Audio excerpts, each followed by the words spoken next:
Lieutenant general PGK Menon की नई जिम्मेदारी, फौजी हेडक्वार्टर से मिलिट्री सेक्रेटरी बने हैं लेफ्टिनेंट जनरल। तो बेहद अहम खबर इस वक्त की आपको बता रहे, पीजीके मेनन को नई जिम्मेदारी दी गई है। फौजी हेडक्वार्टर के नए मिलिट्री सेक्रेटरी बन गए हैं लेफ्टिनेंट जनरल।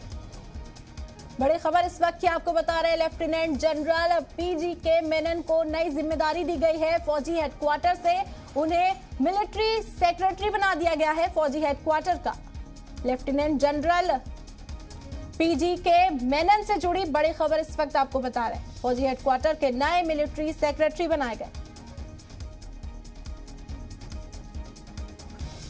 और इस पर तफसीली जानकारी हमें देने के लिए हमारे नुमाइंदा फारूक वानी हमारे साथ जुड़ गए, उनका रुख करते हैं। फारूक, आपसे जानना चाहेंगे क्या खबर इस हवाले से मिल पा रही है? बेहद अहम खबर है क्योंकि पीजीके मेनन को नई जिम्मेदारी दी गई है।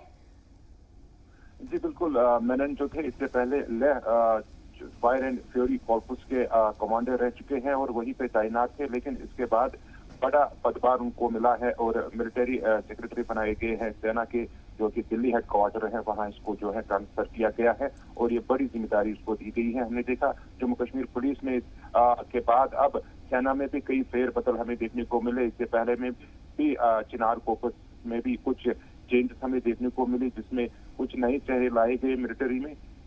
उसके बाद इस तरीके की जो चेंज अब की गई है कि पीजीके मेनन को बड़ी जिम्मेदारी दी गई है, यानी सीधे तौर पर उन्हें बड़ा पदभार मिला है मिलिट्री सेक्रेटरी के तौर पर, जो कि अब दिल्ली में बैठेंगे और उसी जी। तो बड़ी जिम्मेदारी यहाँ पर पीजीके मेनन को दी गई है। बड़े ओहदे पर अब जो सिक्योरिटी निजाम है उसको बेहतर बनाने की भी जिम्मेदारी उनके कंधों पर है। बहुत बहुत शुक्रिया फारूक।